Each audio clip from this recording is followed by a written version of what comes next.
ಇವತ್ತು ಜುಲೈ ತಿಂಗಳು ಡೇಟ್ ಜ್ಞಾಪಕ ಇರಲಿ, ವರ್ಷ ಜ್ಞಾಪಕ ಇರಲಿ.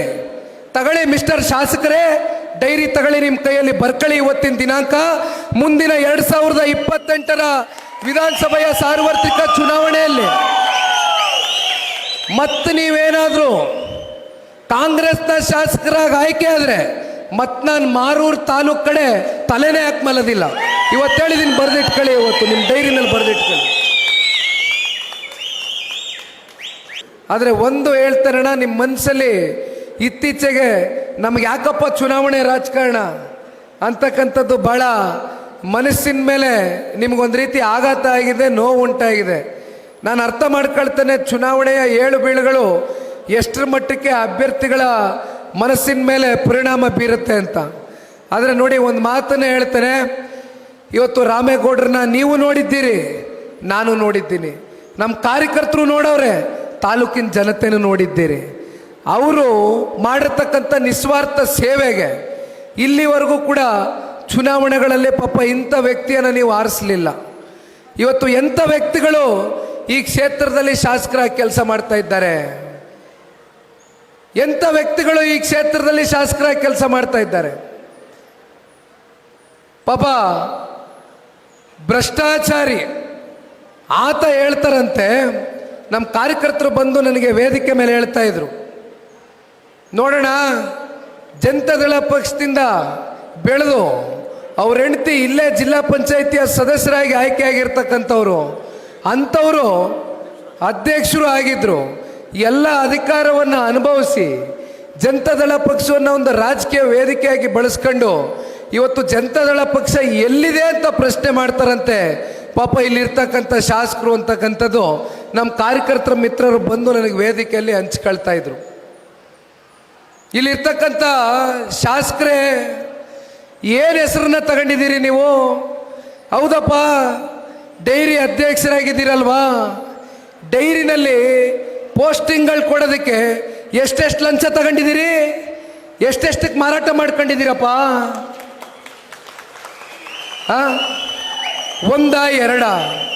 ಎಷ್ಟು ಕೇಸ್ಗಳು ಹೈಕೋರ್ಟ್ನಲ್ಲಿ ಅವ್ರ ಮೇಲೆ ಎಂಕ್ವೈರಿ ಆಗಬೇಕು ಅಂತಕ್ಕಂಥದ್ದು ಎಂಥದ್ದು ಭೂ ಹಗರಣ, ಲ್ಯಾಂಡ್ ಕೊಳ್ಳೆ ಹೊಡೆದಿರ್ತಕ್ಕಂಥದ್ದು ಕಣ್ಣು ಮುಂದೆ ಇದೆ. ಇವತ್ತು ಇವೆಲ್ಲ ಹಗರಣಗಳನ್ನ ಮುಂದಿಟ್ಕೊಂಡು ಇವತ್ತು ಜನತಾದಳ ಪಕ್ಷದಿಂದನೇ ತಿಂದು ಉಂಡು ಬೆಳೆದು ಅಧಿಕಾರ ಅನುಭವಿಸಿ ಇವತ್ತು ಜನತಾದಳ ಪಕ್ಷದ ಬಗ್ಗೆನೇ ಪಾಪ ನೀವು ಮಾತನಾಡ್ತೀರಿ. ಒಂದು ಮಾತನ್ನು ಹೇಳ್ತೇನೆ, ಕಳೆದ ಸಾರ್ವತ್ರಿಕ ಚುನಾವಣೆಯಲ್ಲಿ ಹೌದಪ್ಪ ಜನತಾದಳ ಪಕ್ಷ ಎಲ್ಲಿದೆ ಈ ರಾಜ್ಯದಲ್ಲಿ ಅಂತ ಕೇಳ್ತೀರಲ್ಲ, ಎಷ್ಟು ಓಟಿಂದ ಗೆದ್ರಿ? ಎಷ್ಟು ಅಂತರದಿಂದ ಗೆದ್ರಿ ನೀವು? ದಯವಿಟ್ಟು ತಾಲೂಕಿನ ಜನತೆಗೆ ಕೈ ಜೋಡಿಸಿ ಮನವಿ ಮಾಡ್ತೇನೆ, ಗೌರವಸ್ಥರನ್ನ ಆಯ್ಕೆ ಮಾಡಿ.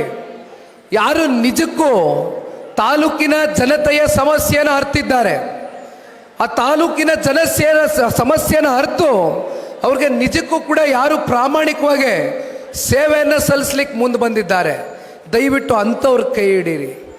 ಇಂಥ ಶಾಸಕರುಗಳು ಹೆಚ್ಚಾಗಿದ್ದಕ್ಕೆ ಇವತ್ತು ರಾಜ್ಯದ ಜನತೆ ಅನುಭವಿಸ್ತಾ ಇರೋದು. ಇವತ್ತು ರಾಜ್ಯ ಸರ್ಕಾರ, ಈ ರಾಜ್ಯ ಸರ್ಕಾರಕ್ಕೆ ಇವತ್ತು ಅಭಿವೃದ್ಧಿ ಬಗ್ಗೆ ಚಿಂತೆ ಇಲ್ಲ. ಅವ್ರು ಕೊಟ್ಟಿರ್ತಕ್ಕಂಥ ಸುಳ್ಳು ಭರವಸೆಯ ಗ್ಯಾರಂಟಿಗಳು ಇಲ್ಲಿವರೆಗೂ ಸಮರ್ಪಕವಾಗಿ ಜನಗಳಿಗೆ ತಲುಪಿಸ್ಲಿಕ್ಕೆ ಆಗ್ತಾ ಇಲ್ಲ. ಅವ್ರಿಗಿರ್ತಕ್ಕಂಥದ್ದು ಒಂದೇ ಚಿಂತೆ, ಮಾತೆತ್ತಿದ್ರೆ ಡೆಲ್ಲಿಗೆ ಹೋಗಿ ಕೂತ್ಕೋತಾರೆ, ನನ್ನ ಕುರ್ಚಿ ಉಳಿಸ್ಕೋಬೇಕು. ಒಬ್ಬ ಮುಖ್ಯಮಂತ್ರಿ ಕುರ್ಚಿ ಬಿಗಿಪಡಿಸ್ಕೋಬೇಕು, ಇನ್ನೊಬ್ಬ ಉಪಮುಖ್ಯಮಂತ್ರಿಯಿಂದ ಮುಖ್ಯಮಂತ್ರಿ ಕುರ್ಚಿಗಾರಬೇಕು, ಮತ್ತೊಬ್ಬ ಕಾಂಗ್ರೆಸ್ನ ಅಧ್ಯಕ್ಷನ ಕುರ್ಚಿ ಖಾಲಿಯಾಗೋಯ್ತದೆ, ನಾನು ಅಧ್ಯಕ್ಷನ ಕುರ್ಚಿಲಿ ಕೂತ್ಕೋಬೇಕು ಅಂತ ಪ್ರತಿನಿತ್ಯ ಆಲೋಚನೆ ಮಾಡ್ತಾ ಇದ್ದಾರೆ. ಅಲ್ಲರಿ, ಕಾಂಗ್ರೆಸ್ನವರಿಗೆ ನಾಚಿಕೆ ಮಾನ ಮರ್ಯಾದೆ ಅಂತಕ್ಕಂಥದ್ದಕ್ಕೆ ಅರ್ಥ ಗೊತ್ತಿದ್ರೆ 136 ಎಷ್ಟಣ್ಣ, 137 138 ಜನ ಶಾಸಕರನ್ನ ಇಟ್ಕೊಂಡು ಇವತ್ತು 4.5 ಲಕ್ಷ ಕೋಟಿ ನಮ್ಮ ರಾಜ್ಯದ ಸಂಪತ್ಭರಿತವಾದಂಥ ನಾಡಿನ ಬಡ್ಜೆಟ್ನ ಸಮರ್ಪಕವಾಗಿ ನಮ್ಮ ನಾಡಿನ ರೈತರು, ದೀನದಲಿತರು, ಶೋಷಿತರು, ನೊಂದಿರ್ತಕ್ಕಂಥ ವರ್ಗ, ಹೆಣ್ಮಕ್ಳು, ಯುವಕರ ಪರವಾಗಿ ಕೆಲಸ ಮಾಡಿ ಅಂತಕ್ಕಂಥದ್ದನ್ನ ಈ ರಾಜ್ಯದ ಜನತೆ ಹೆಂಗೋ 5 ಗ್ಯಾರಂಟಿ ಕೊಡ್ತೀವಿ ಅಂತ ಸುಳ್ಳು ಭರವಸೆ ಕೊಟ್ಟು ಬಂದು ಅಧಿಕಾರ ಅನುಭವಿಸ್ತಾ ಇದ್ದೀರಿ. 136 138 ಜನ ಶಾಸಕರನ್ನು ಹೊಂದಿದ್ದೀರಪ್ಪ. ಪ್ರತಿನಿತ್ಯ ನಿಮ್ಗೇನು ಚಿಂತೆ? ಕುರ್ಚಿ ಚಿಂತೆ. ಇನ್ನೊಂದೀಗ ನಮ್ಮ ಬಿಹಾರ್ನ ಚುನಾವಣೆ ನಡೀತಾ ಇದೆ. ಇಷ್ಟು ದಿನ ಇಲ್ಲಿ ರಾಜ ವೆಂಕಟಪ್ಪ ನಾಯಕ್ ಅವರು ಕೂತವ್ರೆ. ವಾಲ್ಮೀಕಿ ನಿಗಮದಲ್ಲಿ 187 ಕೋಟಿ ರೂಪಾಯಿ ಆ ನಿಗಮದ ಅಭಿವೃದ್ಧಿಗೆ ಇಟ್ಟಿರ್ತಕ್ಕಂಥ ಹಣ ದೋಚಿದ್ರು. ಬಹುಶಃ ವಿಧಾನ ಮಂಡಲದಲ್ಲಿ ಯಾವುದಾದ್ರೂ ರಾಜ್ಯದ ಮುಖ್ಯಮಂತ್ರಿಗಳು ಇಲ್ಲಪ್ಪ 187 ಕೋಟಿ ಎಲ್ಲ ನಾವು ದೋಚಿರೋದು 89 ಕೋಟಿ ಅಷ್ಟೇ ಅಂತಕ್ಕಂಥ ಒಪ್ಕೊಂಡಿರ್ತಕ್ಕಂಥ ಪ್ರಕರಣ ಯಾವುದಾದ್ರೂ ನಮ್ಮ ಭಾರತ ದೇಶದಲ್ಲಿ ಇದ್ರೆ ಅದು ನಮ್ಮ ಕರ್ನಾಟಕ ರಾಜ್ಯದಲ್ಲಿ, ಅದು ಸನ್ಮಾನ್ಯ ಸಿದ್ದರಾಮಣ್ಣ ಅವನಿಗೆ ಆ ಗೌರವ ಸಲ್ಲಬೇಕು ಕಣಪ್ಪ. 187 ಕೋಟಿ ಅಲ್ವಂತೆ, 89 ಕೋಟಿ ಅಷ್ಟೇ ಅಂತೆ ಲೂಟಿ ಮಾಡಿರೋದು. ಆ ಲೂಟಿ ಮಾಡಿ ದುಡ್ಡೆಲ್ಲೋಯ್ತು? ತೆಲಂಗಾಣ ರಾಜ್ಯದ ಚುನಾವಣೆ ನಡ್ಸಕ್ಕೆ ತಗೊಂಡ್ರಿ, ಮತ್ತೆ ಅದೆಂಥದೋ ಬೆಳ್ಳಾರಿ ಚುನಾವಣೆ ನಡ್ಸಕ್ಕೆ, ರಾಯಚೂರು ಚುನಾವಣೆ ನಡ್ಸಕ್ಕೆ ಸಾಗಿಸ್ಕೊಂಡ್ರಿ. ಈಗ ಡೆಲ್ಲಿಗೆ ಹೋಗಿ ಕೂತ್ಕೊತಾ ಇರೋದು ಒಂದು ಕುರ್ಚಿ ಭದ್ರಪಡಿಸ್ಕೋಬೇಕು, ಇನ್ನೊಂದು ಕಡೆ ಬಿಹಾರ್ ಚುನಾವಣೆ ನಡೀತಾ ಇದೆ. ಬಿಹಾರ್ ಚುನಾವಣೆಗೆ ದುಡ್ಡು ಕಳಿಸ್ಬೇಕಲ್ಲ, ಕಂತು ದುಡ್ಡು ಎಲ್ಲ ನಮ್ಮ ರಾಜ್ಯದ ಕನ್ನಡಿಗರ ಮೇಲೆ ತೆರಿಗೆ ಮೂಲಕ ಇವತ್ತೇನು ಪ್ರತಿನಿತ್ಯ ತೆರಿಗೆ ಹಾಕಿ ವಸೂಲಿ ಮಾಡ್ತಾ ಇದ್ದೀರಿ ದುಡ್ಡನ್ನ. ಈ ದುಡ್ಡನ್ನ ಇವತ್ತು ಪಾಪ ಬೇರೆ ಬೇರೆ ರಾಜ್ಯದ ಚುನಾವಣೆಗಳು ನಡೆಸ್ಕೊಳ್ಳೋದಕ್ಕೆ ಬಳಸ್ಕೊಳ್ಳೋದಕ್ಕೆ ಇದು ನೀವು ಕೂತ್ಕೊಂಡು ಪ್ಲ್ಯಾನ್ ಮಾಡ್ಕೊಂಡು ಕೂತಿದ್ದೀರಿ.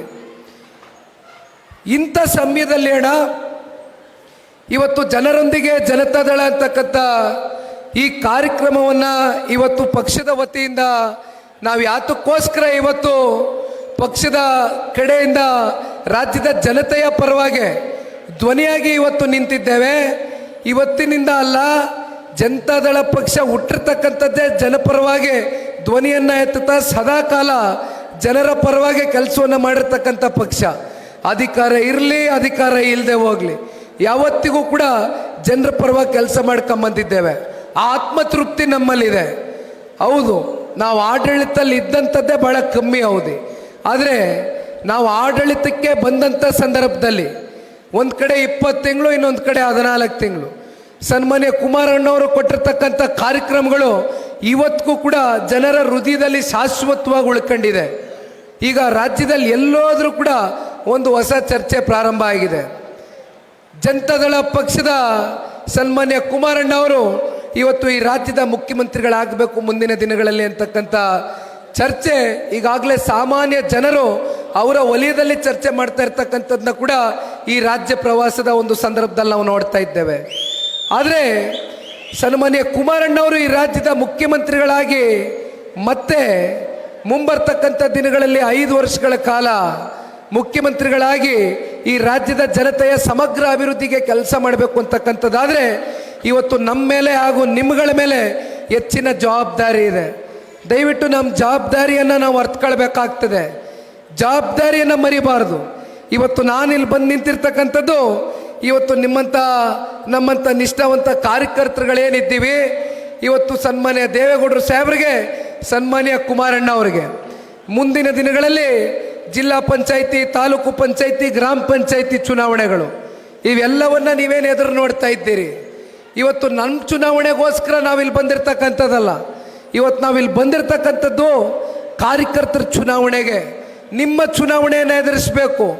ನಿಮ್ಮನ್ನು ತಳಮಟ್ಟದಿಂದ ಇವತ್ತು ನಾವು ಅಧಿಕಾರವನ್ನು ಕೊಟ್ಟಂಥ ಸಂದರ್ಭದಲ್ಲಿ ಮುಂದಿನ ದಿನಗಳಲ್ಲಿ ನಮ್ಮ ಪಕ್ಷದ ಅಭ್ಯರ್ಥಿಗಳ ಪರವಾಗಿ ನೀವು ರಾಜಕೀಯವಾಗಿ ಅವರಿಗೆ ಶಕ್ತಿಯನ್ನು ತುಂಬಿಸ್ತಕ್ಕಂಥ ಕೆಲಸ ಮಾಡುವ ಮೂಲಕ ಜನತಾದಳ ಪಕ್ಷಕ್ಕೆ ಮತ್ತೊಮ್ಮೆ ಈ ರಾಜ್ಯದಲ್ಲಿ ಭವಿಷ್ಯ ಇದೆ ಅಂತಕ್ಕಂಥದನ್ನ ಸಾಬೀತು ಮಾಡ್ತಕ್ಕಂಥದಕ್ಕೆ ಇವತ್ತು ನಾವು ನೀವೆಲ್ಲರೂ ಕೂಡ ಒಟ್ಟಾಗಿ ಇಂದಿನಿಂದ ಕೆಲಸವನ್ನು ಮಾಡಬೇಕು ಅಂತಕ್ಕಂಥದನ್ನ ಇವತ್ತಿನ ಈ ಕಾರ್ಯಕ್ರಮದಲ್ಲಿ ನಾವೆಲ್ಲರೂ ಶಪಥವನ್ನು ತಗೊಳ್ಬೇಕು ಅಂತಕ್ಕಂಥದನ್ನ ಕೈ ಜೋಡಿಸಿ ಈ ಸಂದರ್ಭದಲ್ಲಿ ಮನವಿಯನ್ನು ಮಾಡಲಿಕ್ಕೆ ಇಚ್ಛೆ ಪಡ್ತೇನೆ. ಈಗಾಗಲೇ ರಾಜ್ಯ ವ್ಯಾಪ್ತಿ ಬಹುತೇಕ ಜಿಲ್ಲೆಗಳು, ಹಲವಾರು ತಾಲೂಕುಗಳಿಗೆ ಮೊದಲನೇ ಹಂತದಲ್ಲಿ ಜನರೊಂದಿಗೆ ಜನತಾದಳ ಕಾರ್ಯಕ್ರಮವನ್ನು ಹಮ್ಮಿಕೊಂಡಿದ್ದೇವೆ. ಎಲ್ಲ ಹೋದರೂ ಕೂಡ ನಮ್ಮ ಪಕ್ಷದ ಅಭ್ಯರ್ಥಿಗಳು, ಕಾರ್ಯಕರ್ತ ಬಂಧುಗಳು ಸನ್ಮಾನ್ಯ ದೇವೇಗೌಡರು ಸಾಹೇಬ್ರಿಗೆ, ಸನ್ಮಾನ್ಯ ಕುಮಾರಣ್ಣ ಅವ್ರಿಗೆ ಯಾವ ರೀತಿ ಒಂದು ಪ್ರೀತಿಯನ್ನು ತೋರಿಸಿದ್ದೀರಿ, ಯಾವ ರೀತಿ ಒಂದು ವಿಶ್ವಾಸದಿಂದ ಕಾಣ್ತಿದ್ದೀರಿ. ನಿನ್ನೆ ದಿನ ಚಿಂತಾಮಣಿಗೆ ಹೋಗಿದ್ದೆ, ಶ್ರೀನಿವಾಸಪುರಕ್ಕೆ ಹೋಗಿದ್ದೆ, ನಾಳೆ ಶಿಡ್ಲಘಟ್ಟಕ್ಕೆ ಹೋಗ್ತಾ ಇದ್ದೇನೆ, ಕೋಲಾರ್ಗೆ ಹೋಗಿದ್ದೆ, ಮತ್ತು ಮುಳಬಾಗ್ಲಲ್ಲಿ ಒಂದು ಸಭೆ ಮಾಡ್ತೇವೆ. ಈ ರೀತಿ ನಿರಂತರವಾಗಿ ಸಭೆಗಳನ್ನ ಏನು ಮಾಡ್ತಾ ಇದ್ದೇವೆ. ಇವತ್ತು ಇಲ್ಲೇನು ನಮ್ಮ ಪಕ್ಷದ ಕಾರ್ಯಕರ್ತ ಬಂಧುಗಳು ಕೂತಿದ್ದೀರಿ, ಇಲ್ಲಿ ಯಾರು ಕೂಡ ದುಡ್ಡು ಕಾಸಿಗೋಸ್ಕರ ಬಂದಿರತಕ್ಕಂಥವ್ರಲ್ಲ.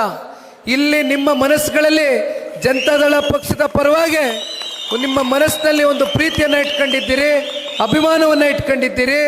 ಈ ಪಕ್ಷವನ್ನು ಎಂಥ ಸಂಕಷ್ಟ ಕಾಲದಲ್ಲೂ ಕೂಡ ಯಾವ ಕಾರಣಕ್ಕೂ ನಾವು ಪಕ್ಷವನ್ನು ಕಟ್ತೇವೆ.